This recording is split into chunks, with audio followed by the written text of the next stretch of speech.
Hi guys, welcome to our YouTube channel, Apna Commerce Club Academy. This is Ayesha here.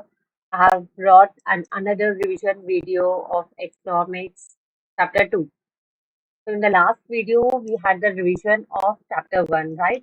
So now we will doing about chapter 2. And this chapter is quite important to learning few important topics here. Okay. So before we begin our revision, you know the drill, right? Like, share, and subscribe. So don't forget, guys, it's take less than 5 seconds to like, share, and subscribe. So please, okay, let's begin. So this is our chapter 2, theory of demand, theory of demand and supply. So first we'll be covering the unit 1 of this, law of demand and elasticity of demand. So what is demand?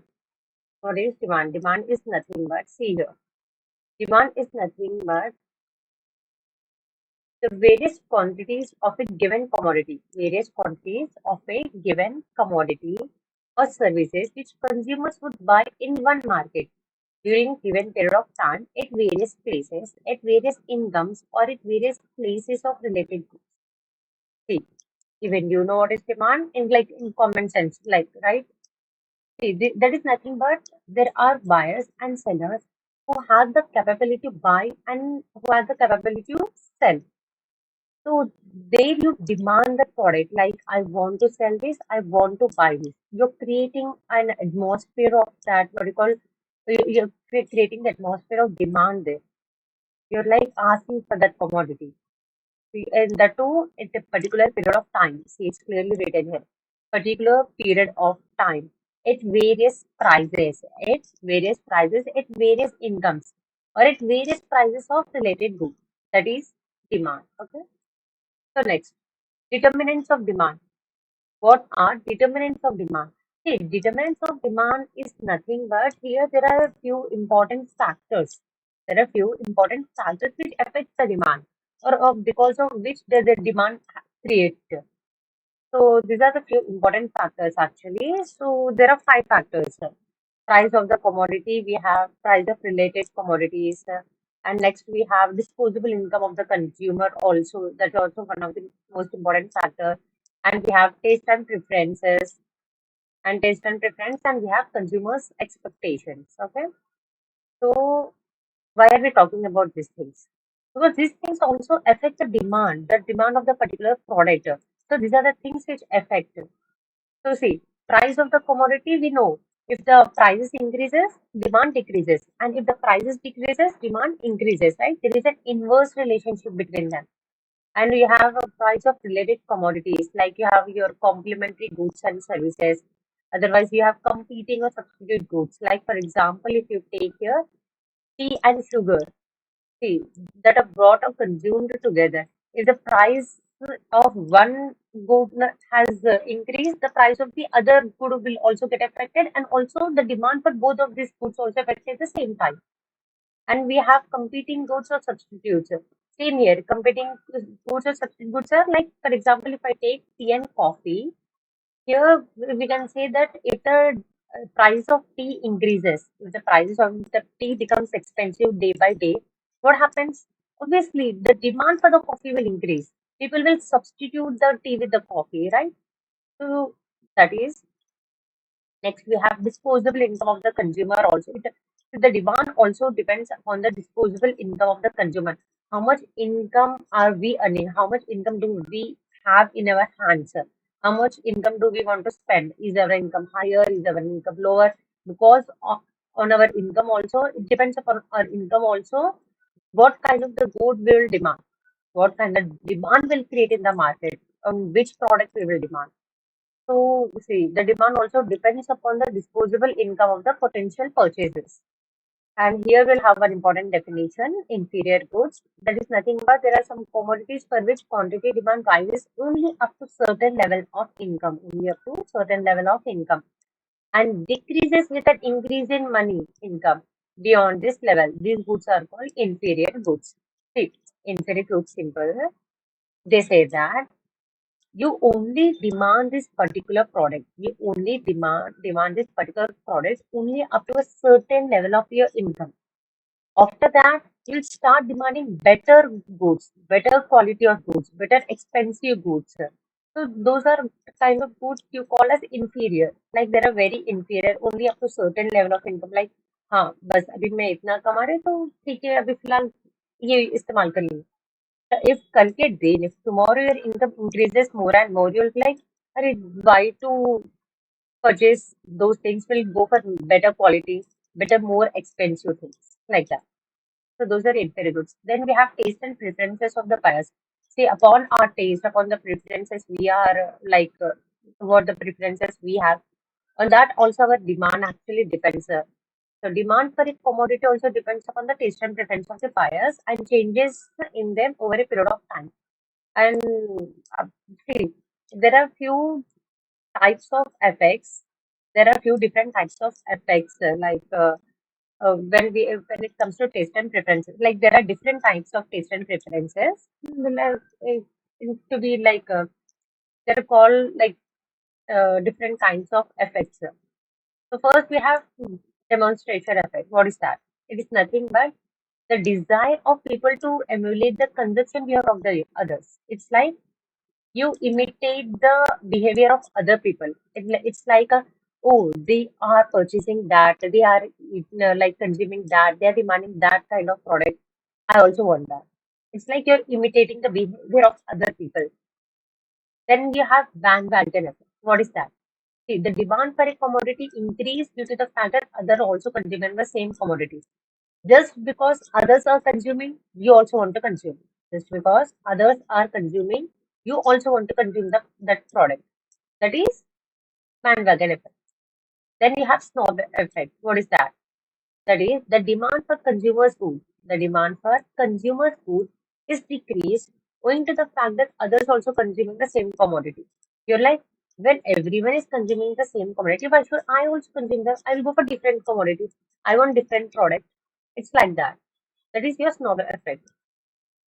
Turbine effect. What is that? Here they say that highly priced goods are consumed by status seeking rich people to satisfy their need for conspicuous consumption. It's like it's demanded by rich people. No matter how much price increases tomorrow, no matter how much less demand that has, rich people will still buy those goods, will still buy those commodities, those products to maintain status in the society. So these are the different kinds of effect when it comes to taste and preferences of the buyer. Okay, then we have consumers' expectations also. See, upon the consumers' expectation, also demand will change because we think that, see, if the consumer expects increase in future prices, increase in income, and shortages in supply, more quantities will be demanded. If the expect a fall in prices or fall in income, they'll be like, no, I think in future prices will be low. How about we'll buy in future? It's like the expectations we have. It's the assumptions we make up in the mind. So due to that also the demand changes. Okay, so these are the determinants of demand, and they have other factors also: size of the population, age distribution of population, level of national income and its distribution, then consumer credit facility and interest rates, and government policies and its regulations. Okay, now we are coming is demand function. What is demand function? Demand function is nothing but it is the relationship between the demand for a product, that is dependent variable, and its determinants. Determinants in the sense, just now we have seen, right? Five determinants we have seen: price of the good, related commodities, consumers' expectations, taste and preferences. So those determinants. So this it's like the relationship between the demand for the product and these five determinants. What is the relationship between them? That is nothing but our demand function. That is nothing but our demand function, right? So this is how the demand function is expressed. Q is equal to f of px comma y comma pr. That is nothing but quantity demanded. Px is the price of the commodity, y is money income, and pr is price of related goods. Okay. Next, you have law of demand. What is law of demand? See, Professor Alfred Marshall defined that the greater the amount to be sold, the smaller must be the price, obviously, at which it is offered in order that it may find purchasers. Or in other words, the amount demanded increases with a fall in prices and diminishes with a rise in price. They're saying that if you want to sell more quantity, more of your goods, then obviously your price should be very less. Your price should be very less. Then only like you will supply more, you will sell a lot of your quantities.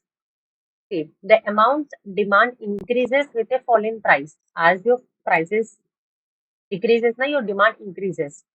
And diminishes with a rising, obviously it will have opposite reaction. If you have increase in the price, demand decreases. That is our law of demand function. Then we have rationality of the law of demand.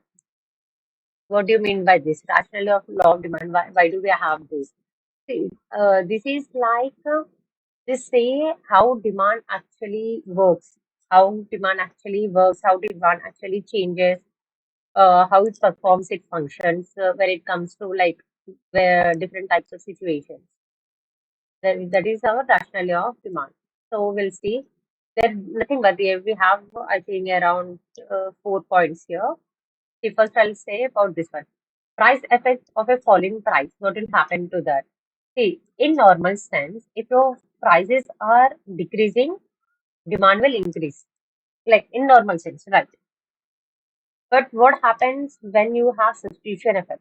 What happens in that? See, here, the substitution effect describes the change in demand for a product when its relative prices changes. When the price of commodity falls, the price ratio between items changes and it becomes relatively cheaper than other commodities. The substitution effect, it's see what is substitute? We know substitutes, right? For example, if I take tea and coffee, both are substitutes. If the prices of the tea are increasing, what will happen? The demand for the coffee increases. Demand for the coffee increases, right? So that is your substitution effect. They are saying that see change in demand for a product when its relative price changes. When its relative price changes, that means if the prices of the tea are changing, the demand for the coffee will change. The demand for the coffee will change, and what will happen? The demand for the coffee keep on increasing. And when the price of the commodity falls, the price ratio between items changes and becomes relatively cheaper than other commodities. And as the teas become more and more expensive day by day, the price of the coffee will fall. And what will happen? The people will like start substituting it. So in this substitution, what happening is the demand for the substituted product, that is coffee, is increasing due to the fact that it's a substitute, that is tea, because the prices of the tea are increasing. That is a substitution effect. And here, substitution effect will be stronger when the goods are very close substitutes. There is a lower cost of switching to the substitute goods, and there is a lower inconvenience when switching to the substitute. And next we have income effect. What will happen? See, the increase in demand on account of increase in real income is known as increase in, that is income effect. See, when the price of commodity fall, the consumer can buy the same quantity the commodity with lesser money, or he can buy more of the same commodity with the same amount of money. See, they are saying that demand varies on our, like it depends upon our level of income we are earning. See, if the price of commodity falls and our income is increasing, what will happen? With the same amount of money, you can buy more and more bulk quantity of products you can buy.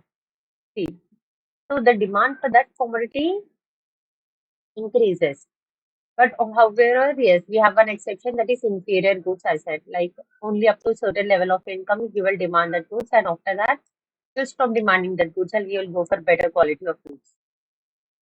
Next, you have utility maximizing behavior of consumers. What is that? Utility maximizing. That is, consumers have diminishing utility for each additional unit of a commodity. Therefore, he will be willing to pay only less for the additional units. Like, see, it is nothing but if you keep on daily consuming the same product every day, at a certain point of time, you'll start you'll start disliking that product, right? You'll start disliking. You won't have the same utility for that product.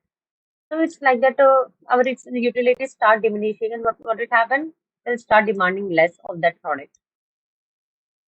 See, again, we have arrival of the new consumers. What is that? When the price of the commodity falls, more consumers start buying it because some of those who could not afford to buy it earlier may now able to buy it.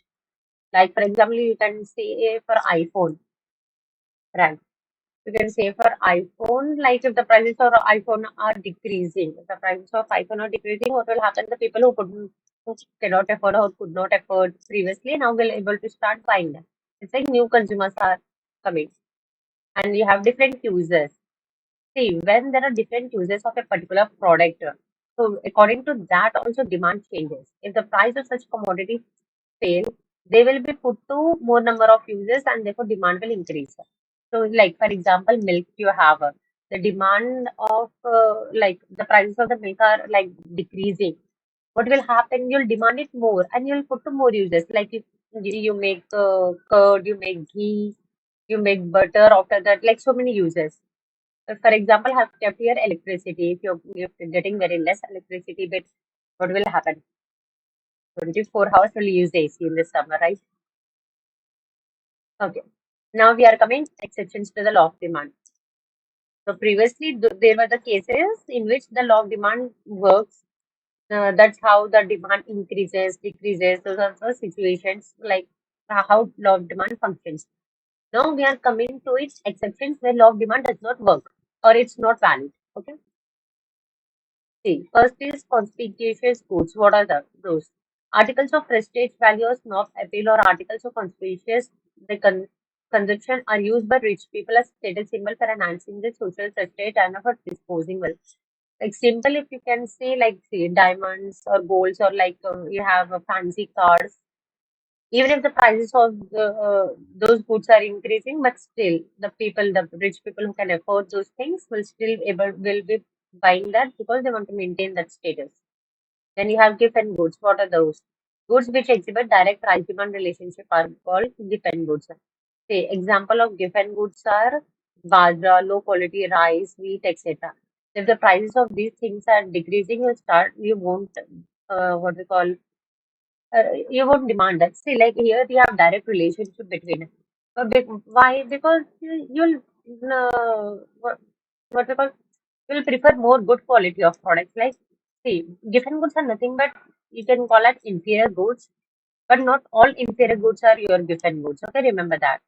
So it's like you have bajra. If the price of bajra decreasing, you will be like, why to buy such goods? Like or better quality के बाजरा खरीद सकते हैं. So it's like that you'll prefer something else. That will different goods. Then you have conspicuous necessities. What are those? The demand for certain goods is affected by demonstration effect of consumption pattern social group to individual belongs. Due to their constant usage become necessities of life. For example, you can say like you have televisions, refrigerators, ACs.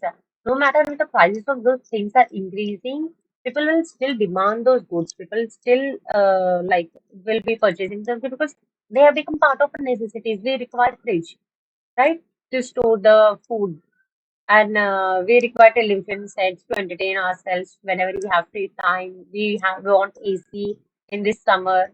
So it's like this, constitutions of necessities. Then your future expectation about the prices. Same here also. What happens when the prices are rising? Households expecting the prices in the future will be even higher. See, for example, you can like take for gold. As the prices of the gold are increasing, people will think that what if in future also there will be even more higher prices? How about we buy now itself? It's like that, like even if the prices are increasing, people are still buying it.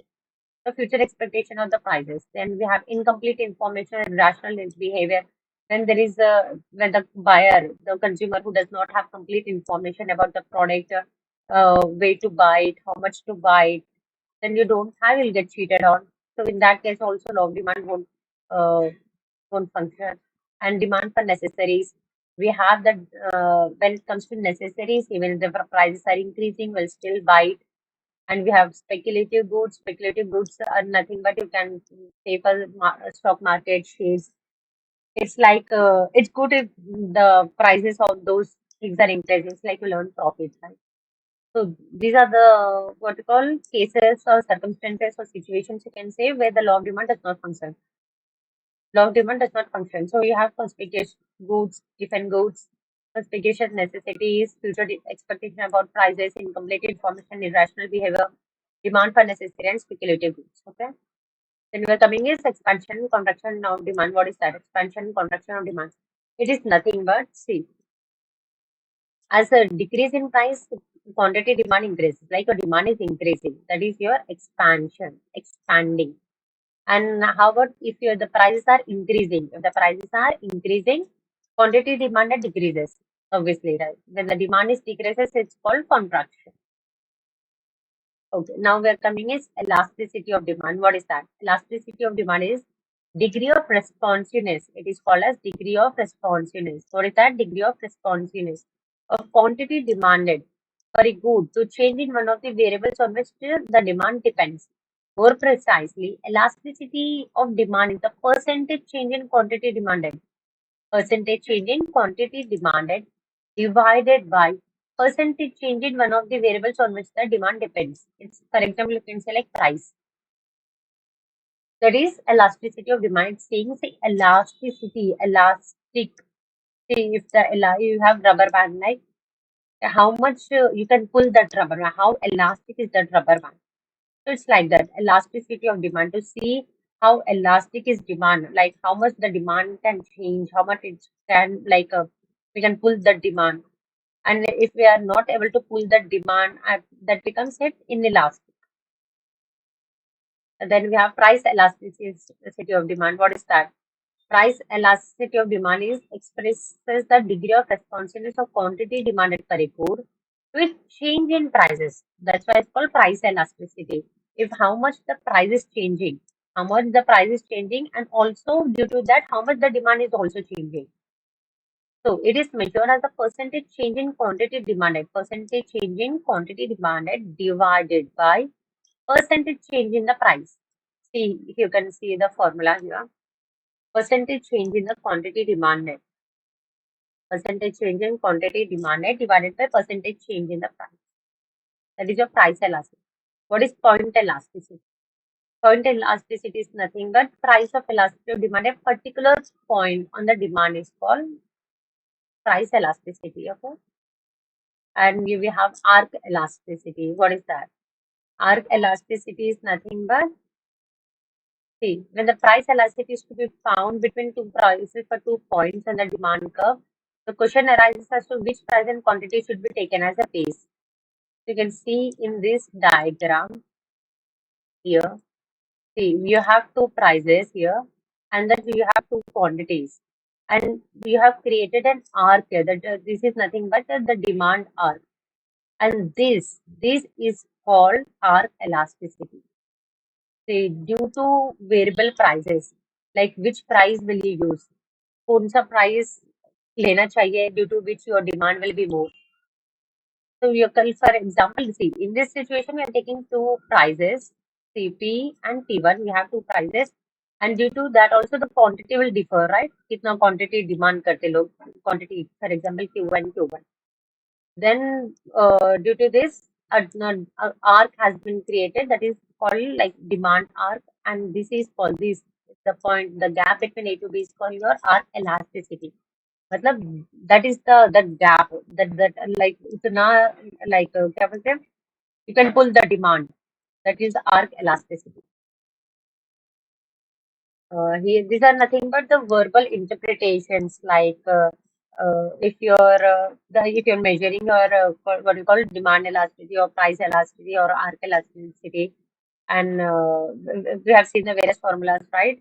If it is 0, if it is 1 to 0, 1, or 1 to infinity or infinity, what will you say them? Perfect or complete, inelastic, unit elastic, elastic, perfectly or infinite elastic. Then we have determinants of price elasticity of demand. See, here is they say that we have seen the determinants of demand, right? Here we are seeing determinants of price elasticity of demand. Where are we seeing this? Because these are also important factors on which the price elasticity is dependent. Because of this, prices might differ. Prices might go up and down, and due to which the demand will get affected. And like we have availability of substitutes, right? See, for example, if you say toilet soaps, toothpaste have wide variety of brands, and each brand is a close substitute for one another. It should be noted that, well, as a group, a good or service may have an inelastic demand, but when we consider its various brands, see, as a group, you will have an inelastic demand. But when you consider its various brands, when you consider various brands, toothpaste has various kinds of brands. Like they said that a particular brand has elastic demand. So demand for a generic good like petrol is inelastic. The demand for Indian oil petrol is elastic. See, in petrol, if you take the good, like, because you cannot substitute petrol with anything else. There are no substitute for the petrol. Like what will go for electric vehicles will go, but then, but what will you do with a vehicle in which petrol should be used? So in that, the demand, that what you call the demand is inelastic. But if you go for like particular oil, if you go in depth, particular oil, like if you go for a brand wise, Indian oil, petrol, that is elastic. So general substitutes for healthcare. There are substitutes for one doctor or hospital, like okay, this hospital or that hospital. But like what we'll do with healthcare, you can't substitute healthcare, right? So that is availability of substitutes. Next, you have position of the commodity in consumer's budget. What is our budget, and what is the preference we are giving to that commodity? What is the preference we are giving to that commodity? That is position of the commodity in our budget, consumer's budget. Nature of the need that commodity satisfies. How much that commodity satisfies? What is the need of that? Is it necessary? Is it luxury? Or is it like what we call this? It's our basic need. And we have number of uses to which a commodity can be put. What is the number of uses? And we have time period also. Like in response to higher petrol price, one can in the short run make fewer trips in car, but in the long run, not only can make fewer trips, but he can purchase a car with smaller engine capacity. If you're traveling daily from like what we call here traveling daily 10 to 11 kilometers, so rather than what we call using public transport, how about you just buy a small car for yourself? Like if you have to travel daily for your job, so it's like time period. If you're traveling for longer periods, or just directly take a vehicle. But if you're traveling only for a shorter period, what will do? You'll use a public transportation or you book something. Then you have consumer habits. See, no matter how much the price changes up and down, if we are habituated to a product, we'll buy it no matter what. And we have type demand. Type demand is like, for example, ink and ink cartridges. See, the demand for those goods which are typed to others normal inelastic. If the price of printers are increasing, obviously the price for ink cartridges will also increase. And we have price range here. The price range, high price range, very low price range. So for that we have inelastic demand, but for middle range we have elastic. Because if it's very highly priced, people think one or two times before buying that. And if it's very low price also, people will like, why should I go for such cheap quality products? Then that's why, very inelastic demand. Then you have minor complementary items. The demand for cheap complementary items to be used together with costlier product will tend to have inelastic demand. So these are the things what we call the determinants of price elasticity. If the prices depends what happens to the prices, if it's increased, decreases, it depends upon our budget, if it depends upon the availability of substitutes, like what is the need of the product, how much utility we get out of that, and also demand will also differ accordingly. And then we have income elasticity of demand. What is that? See here, it is nothing but it is a measure of how much the demand of a good is affected by to changing consumers' income. For income is increasing or decreasing, are we still going to demand that product? It will depend upon our income, how much we are earning as of now. So here is the like this is the formula. Percentage change in demand divided by percentage change in income. And then we have cross price elasticity of demand. Cross price is nothing but see to quantities of a commodity or a service which will be purchased with reference to change in price, not of that particular commodity, but of their other related commodities, other things remaining the same. See cross demand. See cross, for example, if you can say like tea and coffee, if the prices of the tea are increasing, what will happen? The demand of the tea will be shifted to the coffee. People will start demanding the coffee because the tea has become expensive. So it's coming like cross demand here. The demand is crossing. Okay. Same again we have see substituted products and its demand. The more quantities of commodity will be demanded whenever there is a rise in the price of substituted commodity. Obviously, right? Then we have complementary goods also. The same. An increase in demand for solar panels will necessarily increase the demand for the batteries, right? It complemented both because both go in hand. If you're using solar panel, you also want the batteries. If the solar panel, the demand for the solar panel is increasing, people will also demand the batteries, like the batteries which will be used to run the solar panels. So that is complemented. And this the what we call this is how cross price elasticity of demand is expressed. A certain change in the quantity demanded of good X divided by percentage change in demanded of good Y. Same. This is advertisement elasticity. See, here in advertisement elasticity, they're saying that the advertising elasticity of a demand measures percentage change in demand that occurs given 1% change in advertising expenditure. The advertising elasticity measures the effectiveness of a advertisement campaign in bringing out new sales.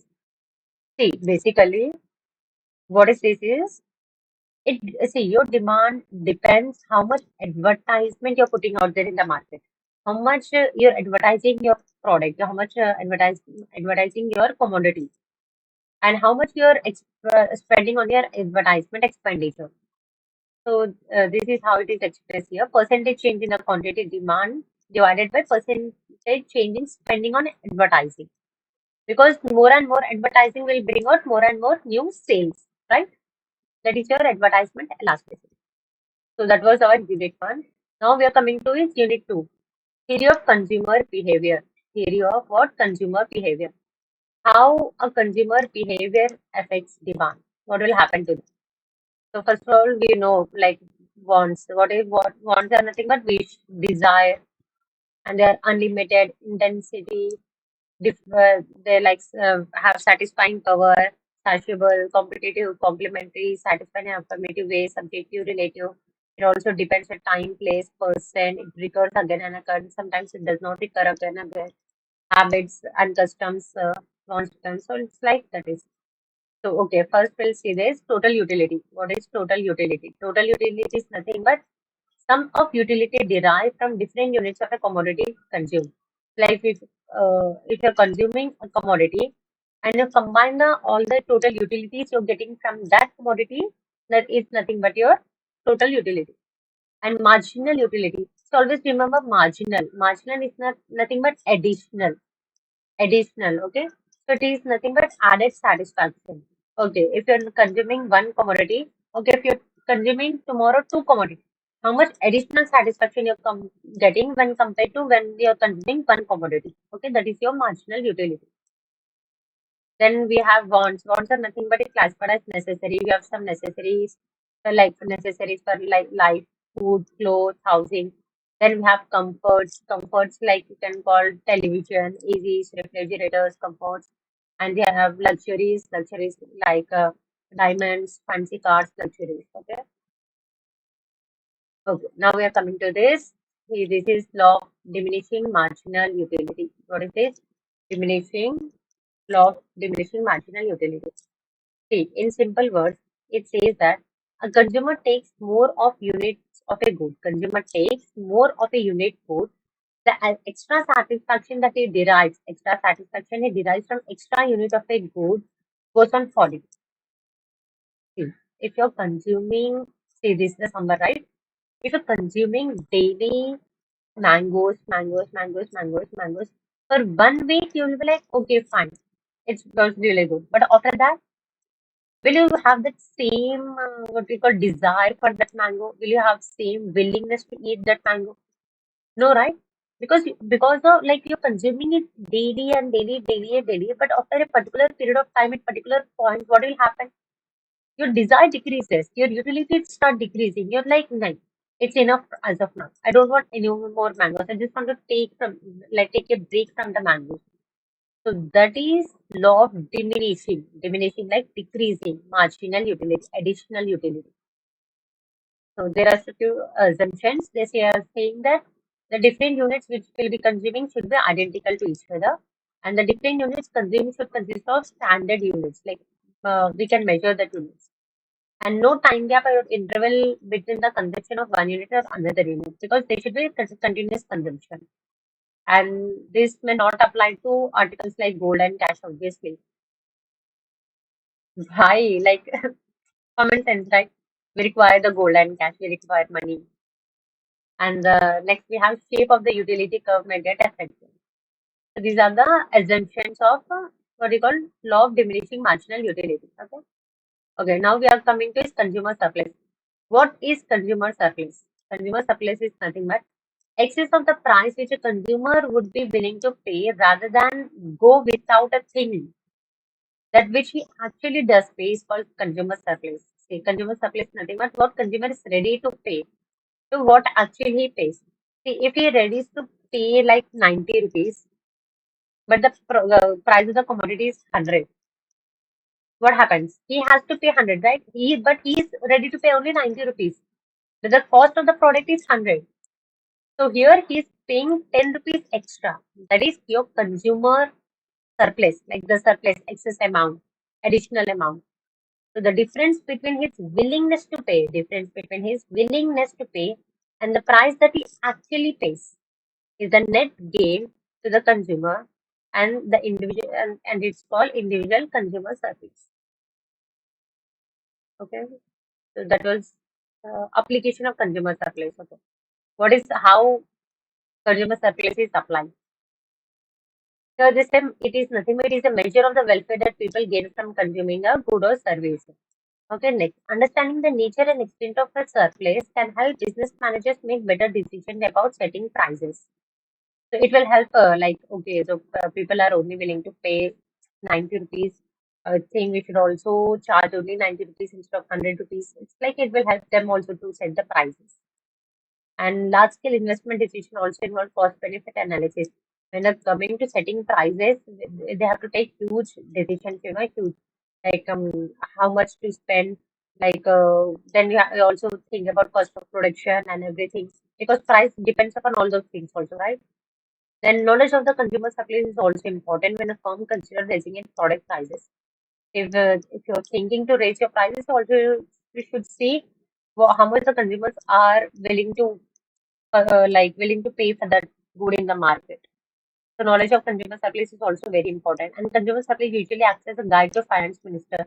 Because it will depend like, okay, the consumers are demanding this so and so particular product more and they are purchasing it. So how would we tax it more? It's like it help them to tax which good, which product, right? So the consumer supplies usually acts as a guide to finance minister. Okay, they have coming is limitations to consumer surplus. What are its limitations? They are saying it cannot be measured precisely. The consumer surplus cannot be measured precisely, and marginal utilities of earlier units are infinitely large. Sometimes marginal units, additional units are very large, and consumer surplus affected by availability of substitutes. There is no simple rule for deriving the utility scale of articles, and they're saying that consumer surplus cannot be measured in terms of money. And the concept can be accepted only if it is assumed that utility can be measured in terms of money or otherwise. But we have seen that it cannot be measured in terms of money. So these are limitations of consumer supplies. Then we have indifference curve. What is indifference curve? What is indifference curve? It is nothing but say, since all combinations provide the same level of satisfaction, consumer prefers them equally and does not mind which combination is best. Indifference curve is also called iso-utility curve or equal utility curve. The indifference curve is nothing but it is like different commodities giving same level of satisfaction. Different commodities giving same level of satisfaction. That is your indifference curve. And what is indifference curve map? It is nothing but a set of indifference curve is called indifference curve map. See in this diagram you can see you have a different types of what you call indifference curve here. And when you put together all this together in one graph, it is called indifference map, indifference curve map. Okay, now we are coming is marginal rate of substitution. What is marginal rate of substitution? See, marginal rate of substitution is nothing but like if the utility of a good X is decreasing, you'll substitute that with other good. See, marginal utility is nothing but see, it tells us the maximum rate at which the consumer would willingly trade good Y for an infinitesimal bit more of good X. They said good X and Y both provide same level of satisfaction, but are the consumers willing to substitute good X for good Y? Are they willing to substitute for that to get that even more additional satisfaction थोड़ा सा और ज़्यादा extra utility? That is your marginal rate of substitution. Okay. See, a rate at which the consumer is prepared to exchange good X and Y. They want to exchange the good X and Y together, holding the level of satisfaction constant. Level of satisfaction is constant, but saying that, okay, fine, I was consuming good X, but now I want to substitute good X with good Y. It's like that. That is your marginal rate of substitution. This is the formula for marginal rate of substitution. Okay. Okay. Now we are seeing the properties of indifference curve. Okay, how indifference curve depends and changes. Indifference curve slopes towards the right. What does that mean? That means that two commodities can be substituted with each other. Okay, if it's sloping towards the right. And indifference curve are always convex to the origin. That means diminishing marginal rate of substitution. Like it's like both foods are like very substitutable to each other. Then indifference curve can never be intersected with each other because in the previous in the diagram we have seen they never intersect each other. They're always far away from each other. Okay, no indifference curve will intersect each other, although it is not necessary that they should be parallel to each other, but there is always a gap between them. And higher indifference curve represents higher level of satisfaction, and the lower difference curve represents lower level of satisfaction, right? And indifference curve will never touch either of the axes, neither x nor y. It will never touch neither of the axes. It will be like in the uh, graph, like far away from both the axes. So that was our unit 2. Now we are coming to unit 3, supply. We talked about supply here, okay, like how supply functions, and we have law of supply also here, okay. So supply is nothing but amount of a good or service that producers are willing and able to offer to the market at various prices during a given period of time. Okay, supply is nothing but what a firm offers for sale in the market, and supply requires both willingness and ability to supply. And supply is a flow; it is a continuous flow supply, and it is identified for a specified time period. Okay, it is identified for specified time period. Okay, what are the determinants of supply? Price of the good. Price of the good is the higher the relative price of a good, the greater the quantity of it that will be supplied. And the price of related goods. When a seller can get a higher price for a good, producing and selling it becomes more profitable. Price of related goods also depends. Then prices of factors of production. Prices of factors of production. That is, cost of production is insignificant factors that affect the supply. Okay. Then you have state of technology. State of technology, the use of new technology in an industry such as automation increases production efficiency and reduces production cost. Because of this, also supply get affected. What will have because of new technology. Then you have government policies. See, government rules and regulations affect how much firms want to sell or allowed to sell. That is when government imposes restrictions such as import quota or consumer products and imports, rationing input supply, production tends to fall. Then we have nature of competition and then the size of industry also. Then expectations say the choice of firms in respect of selling the product now or later depend on expectation of future prices. And we have number of sellers. That is a large number of firms in the market, the supply will be more. So guys, these are nothing but how your supply changes, like will it decrease or increase?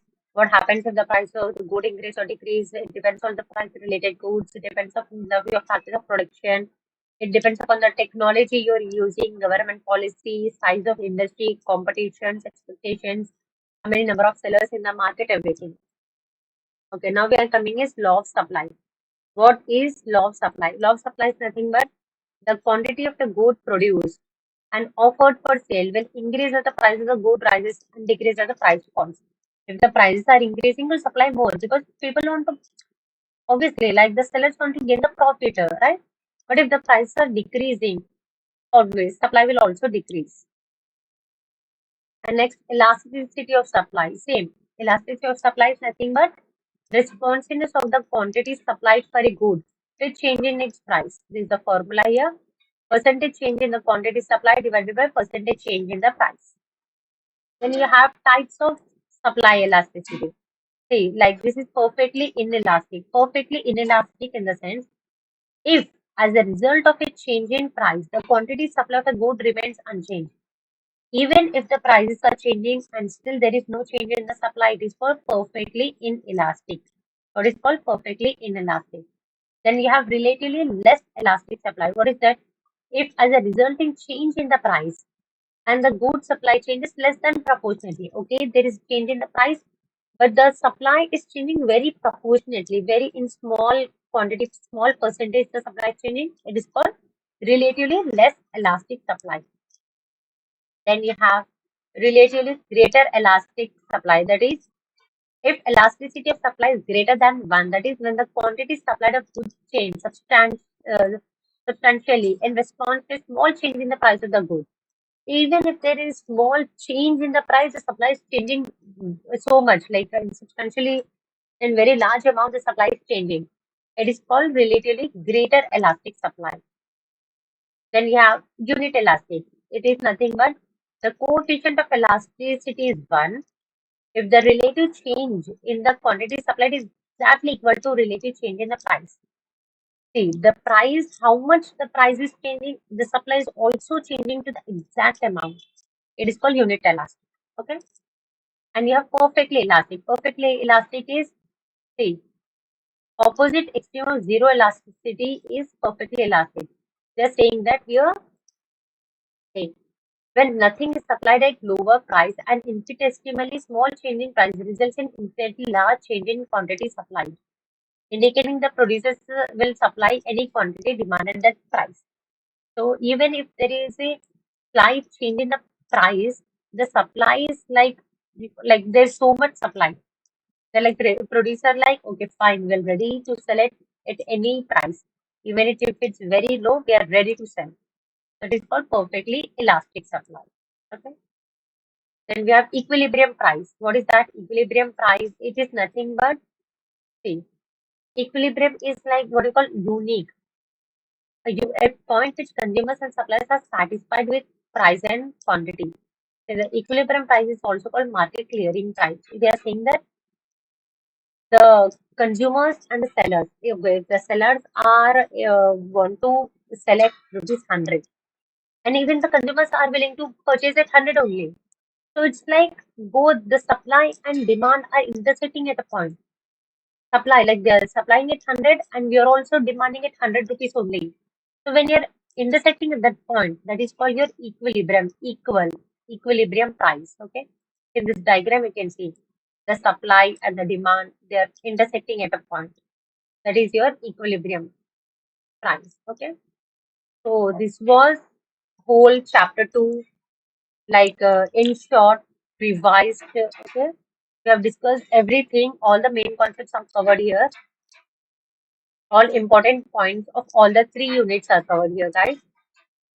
And what do you call?